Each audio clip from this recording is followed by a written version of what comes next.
प्रकृति कितनी शांत और असीम है ना। और इसकी असीम देन ही हमारे जीवन का असली आधार है।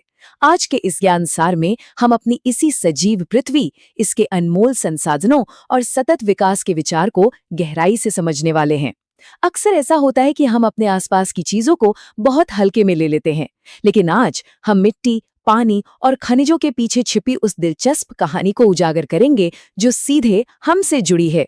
तो चलिए बिना किसी देरी के शुरू करते हैं। ठीक है, तो आइए एक नजर डालते हैं कि आज हम किन विषयों पर चर्चा करने वाले हैं। हमारी ये यात्रा काफी सुव्यवस्थित होगी। हम शुरुआत करेंगे ये समझने से कि आखिर संसाधन होते क्या हैं। फिर हम इनके अलग अलग प्रकारों को देखेंगे और ये भी समझेंगे कि सतत विकास की हमें इतनी सख्त जरूरत क्यों है।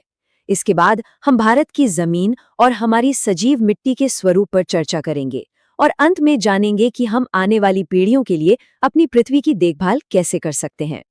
तो सबसे पहला और बुनियादी सवाल, संसाधन आखिर हैं क्या? प्रकृति और इंसानों के बीच का ये रिश्ता कैसे काम करता है? ज्यादातर लोगों को लगता है कि संसाधन बस प्रकृति के मुफ्त उपहार हैं, लेकिन सच बताऊं तो ऐसा बिल्कुल नहीं है। पर्यावरण में मौजूद कोई भी चीज संसाधन तब तक नहीं बनती जब तक कि हम इंसान उसे अपनी जरूरतों के हिसाब से ढाल न लें। ये असल में प्रकृति और इंसानी मेहनत का एक बहुत ही जटिल और खूबसूरत मेल है। प्रकृति, तकनीक और संस्थाओं के बीच के इस अनोखे रिश्ते को समझना बेहद जरूरी है। इस पूरी प्रक्रिया को जरा ध्यान से देखिए। इसके बिल्कुल केंद्र में कौन है? हम, यानी मानव। हम अपनी तकनीक और प्रौद्योगिकी का इस्तेमाल करके भौतिक पर्यावरण यानी प्रकृति के साथ क्रिया करते हैं, और फिर आर्थिक विकास की रफ्तार को तेज करने के लिए हम बड़ी बड़ी संस्थाओं का निर्माण करते हैं। ये एक बेहद गतिशील प्रक्रिया है जहां हम इंसान सिर्फ उपभोक्ता नहीं हैं, बल्कि संसाधनों को बनाने और उन्हें आकार देने वाले सबसे अहम हिस्से हैं। अच्छा, जब हम ये समझ लेते हैं कि इंसान संसाधनों को कैसे आकार देता है, तो दिमाग में ये सवाल आना लाजमी है कि ये संसाधन कितने प्रकार के होते हैं। हमारे आसपास मौजूद प्रकृति के इन उपहारों का जाल वाकई बहुत विशाल है। आइए इसे थोड़ा और गहराई से समझते हैं। संसाधनों के इस जाल को हम कई तरीकों से बांट सकते हैं। अगर उत्पत्ति के आधार पर देखें तो ये जैव हो सकते हैं, जैसे हमारे जंगल और वन्य जीव, या फिर अजैव, जैसे निर्जीव चट्टानें और धातुएं। स्वामित्व यानी मालिकाना हक की बात करें तो कुछ चीजें हमारी व्यक्तिगत संपत्ति होती हैं, जबकि कुछ पूरे समाज, राष्ट्र या यहाँ तक कि अंतर्राष्ट्रीय स्तर की होती हैं। और अगर हम विकास के स्तर को देखें तो कुछ संसाधन अभी सिर्फ संभावित हैं, कुछ पूरी तरह से विकसित होकर इस्तेमाल हो रहे हैं, और कुछ भविष्य के लिए एक रिजर्व यानी संचित कोष के रूप में बचा कर रखे गए हैं। अब यहाँ सबसे महत्वपूर्ण बात आती है समाप्ति की क्षमता। संसाधनों को हम नवीकरण योग्य और अनवीकरण योग्य में बांटते हैं। नवीकरण योग्य संसाधन जैसे हवा और पानी लगातार अपना फ्लो बनाए रखते हैं और प्रकृति में खुद ब खुद दोबारा बन जाते हैं। लेकिन अनवीकरण योग्य संसाधन जैसे जीवाश्म ईंधन या धातुएं एक बार खत्म हो जाएं तो उन्हें दोबारा बनने में लाखों, जी हाँ, लाखों साल लग जाते हैं। जरा सोचिए, अगर कल को सारा तेल खत्म हो जाए तो हमारी जिंदगी पर इसका कितना भयानक असर होगा। और इसी सीमितता को देखते हुए एक बहुत ही गंभीर विषय सामने आता है, स्थिरता की आवश्यकता। देखिए, पृथ्वी के पास हमारी जरूरतें पूरी करने के लिए तो बहुत कुछ है, लेकिन हमारे लालच को पूरा करने के लिए बिल्कुल नहीं। आज इंसान के लालच और पृथ्वी की एक सीमित क्षमता के बीच एक बहुत गहरा टकराव चल रहा है, जो हमारे लिए एक बड़ी वैश्विक चेतावनी है। संसाधनों के इस अंधाधुंध और बेतहाशा इस्तेमाल ने हमारे समाज को दो साफ हिस्सों में बांट दिया है, संसाधन संपन्न और संसाधन विहीन। सीधे शब्दों में कहें तो अमीर और गरीब। लेकिन नुकसान सिर्फ समाज का नहीं हो रहा है। इस अति दोहन से एक बहुत बड़ा वैश्विक पारिस्थितिकी संकट खड़ा हो गया है। भूमंडलीय तापन यानी ग्लोबल वार्मिंग, ओजोन परत का कमजोर होना, हर तरफ बढ़ता प्रदूषण और जमीन का लगातार बंजर होना। अगर हमने अभी ब्रेक नहीं लगाया तो सच मानिए पृथ्वी का पूरा भविष्य खतरे में पड़ जाएगा। लेकिन थोड़ी राहत की बात यह है कि दुनिया अब इस संकट के प्रति जागरूक हो रही है। दशकों से इस पर चर्चा चल रही है। जैसे 1968 में क्लब ऑफ रोम ने सबसे पहले व्यवस्थित ढंग से संसाधनों के संरक्षण की आवाज उठाई। फिर 1974 में शूमाकर ने अपनी मशहूर किताब स्मॉल इज ब्यूटीफुल में इसी दर्शन को जोर देकर दोहराया। 1987 की ब्रुंडलैंड रिपोर्ट तो एक गेम चेंजर साबित हुई, जिसने सतत पोषणीय विकास यानी सस्टेनेबल डेवलपमेंट का बेहद जरूरी विचार दुनिया के सामने रखा। एक ऐसा विकास जो भविष्य की पीढ़ियों की कीमत पर ना हो और फिर 1992 में ब्राजील के रियो में 100 से ज्यादा देशों के नेता पहले अंतर्राष्ट्रीय पृथ्वी सम्मेलन में एक साथ आए और 21वीं सदी के लिए एजेंडा 21 को अपनाया। चलिए, वैश्विक मंच से अब हम वापस अपने घर यानी भारत की ओर लौटते हैं। भारत का कुल भौगोलिक क्षेत्रफल लगभग 32.8 लाख वर्ग किलोमीटर है। ये विशाल भूमि अपने आप में संसाधनों का एक अतुलनीय और अद्भुत भंडार है। आइए एक नजर डालते हैं कि हमारे देश की जमीन की ये शानदार बनावट आखिर कैसी है। अब यहाँ जो बात सच में बहुत दिलचस्प है वो है हमारी जमीन का सटीक भौगोलिक बंटवारा। हमारा लगभग 43% भूभाग मैदानी है और ये सिर्फ समतल जमीन नहीं है, ये हमारी खेती और उद्योगों की मजबूत रीढ़ है। इसके अलावा 30% हिस्से में विशाल पर्वत श्रृंखलाएं फैली हैं, जो सिर्फ टूरिज्म के लिए नहीं बल्कि उन 12 मासी नदियों का घर है जिनसे हमें जीवन मिलता है।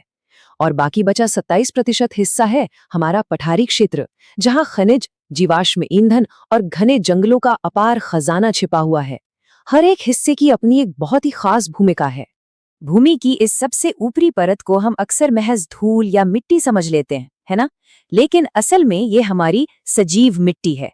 ये पृथ्वी के पारिस्थितिकी तंत्र की पूरी नींव है। मिट्टी कोई निर्जीव चीज बिल्कुल नहीं है, ये एक बेहद अद्भुत और जीवंत सिस्टम है। जरा सोचिए, महज कुछ सेंटीमीटर गहरी मिट्टी को बनने में लाखों साल लग जाते हैं। प्रकृति के कई तत्व जैसे तापमान, बहता पानी, हवा और अनगिनत जैविक सूक्ष्मजीव मिलकर इस जादुई रचना को तैयार करते हैं।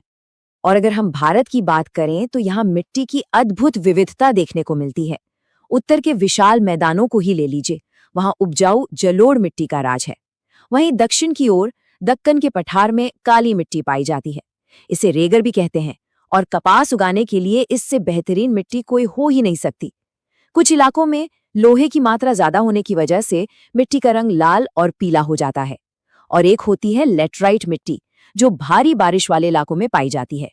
अगर सही तकनीक का इस्तेमाल किया जाए तो केरला, तमिलनाडु में चाय, कॉफी और काजू की खेती के लिए ये मिट्टी किसी वरदान से कम नहीं है। इसे और अच्छे से समझने के लिए जरा इन दोनों में फर्क देखिए। ये शानदार ढंग से दर्शाता है कि नदी घाटियों में पाई जाने वाली एक ही जलोढ़ मिट्टी अपनी उम्र के हिसाब से कैसे बदल जाती है। जो पुरानी जलोढ़ मिट्टी होती है उसे बांगर कहते हैं। इसमें मोटे कण और कंकर ज्यादा होते हैं, इसलिए इसकी उपजाऊ क्षमता थोड़ी कम होती है। दूसरी तरफ है खादर, ये नई जलोढ़ मिट्टी है। इसके कण बहुत महीन होते हैं और सच मानिए ये खेती के लिए अत्यधिक उपजाऊ होती है। लेकिन अफसोस की बात है कि हमारी ये सजीव संपदा आज भारी खतरे में है। प्राकृतिक बलों या हमारी खुद की गलतियों की वजह से, जैसे गलत तरीके से खेती करना या अत्यधिक पशुचारण, मिट्टी की ऊपरी परत का बह जाना या हवा से उड़ जाना मृदा अपरदन यानी सॉइल इरोजन कहलाता है। ये ऐसा है जैसे लाखों सालों की मेहनत कुछ ही पलों में बर्बाद हो रही हो। जब पानी जमीन में गहरी खाइयां यानी अवनलिका बना देता है या फिर पूरी की पूरी ऊपरी सतह को एक चादर की तरह बहा ले जाता है, तो हम सिर्फ मिट्टी नहीं खो रहे होते, हम अपना भविष्य खो रहे होते हैं। खैर, हमें निराश होने की बिल्कुल जरूरत नहीं है। हमारे पास अपनी जमीन को बचाने और उसे वापस संवारने का ज्ञान और तकनीक दोनों मौजूद हैं। अब समय आ गया है कि हम अपने इस सजीव पृथ्वी के संरक्षण और देखभाल की दिशा में कुछ सशक्त कदम उठाएं। सौभाग्य से इस नुकसान को रोकने के कई कारगर उपाय हमारे पास हैं जो खेती में इस्तेमाल किए जा सकते हैं। उदाहरण के लिए, ढलान वाली जमीन पर समोच्च जुताई यानी कॉन्ट्योर प्लफिंग करने से पानी के बहने की रफ्तार एकदम धीमी हो जाती है।